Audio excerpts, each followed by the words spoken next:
protokol kesehatan yang baru diumumkan oleh Satgas COVID maupun dari perhubungan juga sudah mengeluarkan surat edaran Dirjen terkait pengaturan perjalanan dalam negeri maupun luar negeri. Ini kan respon terhadap meningkatnya jumlah kasus COVID, khususnya adanya varian baru ya, Omicron BA4 maupun BA5.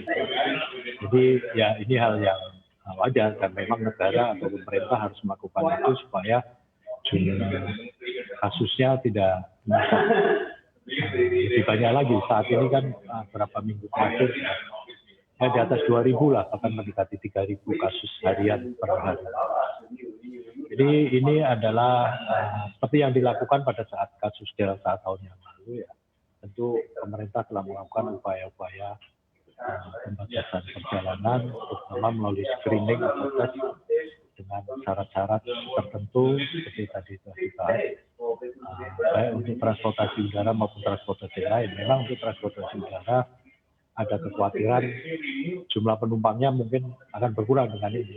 Tapi berdasarkan pengalaman sebelumnya yang sudah hampir setahun ya, di mana jumlah penumpang sejak akhir tahun yang lalu kan meningkat dan dengan protokol waktu itu masih protokol COVID varian Delta. Jadi saya pikir sih dari pengamatan saya sendiri, segmen penumpang pesawat udara ini relatif sudah banyak atau sebagian besar sudah melakukan booster atau vaksin ketiga gitu ya. Jadi dengan adanya peraturan baru itu nggak terlalu berpengaruh lah.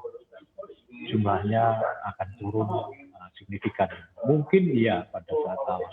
Tapi kan pihak pemerintah juga menyediakan tempat-tempat booster di bandara juga. Sehingga ini tentu akan memudahkan bagi para calon penumpang pesawat udara.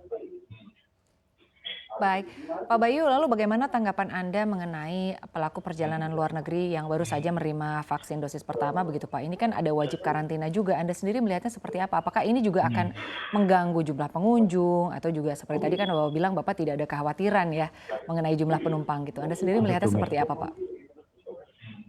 Ya, kalau untuk pelaku perjalanan luar negeri terutama yang inbound, ini kan memang sebelumnya pertama, belum semua negara juga membuka bebas bordernya atau perbatasannya sehingga orang bebas bepergian. Hanya beberapa negara tertentu. Contohnya seperti di Asia negara kita, kan flight luar negeri yang sudah melarangnya hanya dari Jakarta dan Denpasar ke Kuala Lumpur, Singapura maupun sedikit Bangkok. Jadi umumnya di negara-negara ASEAN sendiri seperti Malaysia, Singapura yang paling banyak pelaku perjalanan luar negeri ke Indonesia maupun Australia, ini kan relatif mereka pemerintahnya sudah melakukan kebijakan pemberian vaksin booster, Mbak. Bahkan lebih dari 3 kali mungkin beberapa orang. Jadi ini nggak masalah.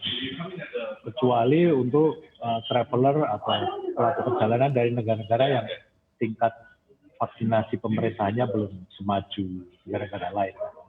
Belum ada booster lah, mungkin baru vaksin 1 atau vaksin 2. Baik. Pak Bayu, apakah dengan adanya kebijakan atau kewajiban dari pemerintah untuk melaksanakan vaksin booster, lalu ke depannya akan ada rencana pelaksanaan vaksin booster begitu Pak di bandara? Gimana Pak? Tolong diulang, maaf.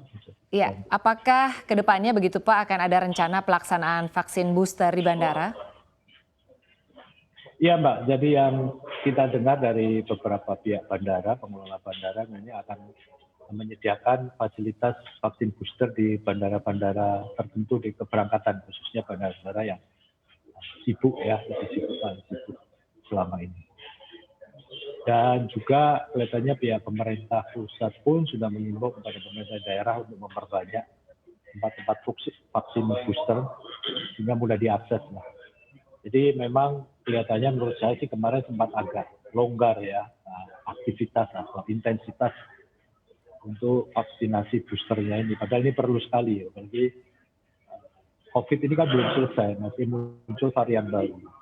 Bahkan di China, di Shanghai, kota Shanghai muncul lagi varian baru BA5 yang lebih maju lagi. Jadi saya pikir sih kalau kita memang serius berniat untuk melakukan perjalanan ya kita harus melakukan dengan vaksinasi yang ketiga atau booster tadi.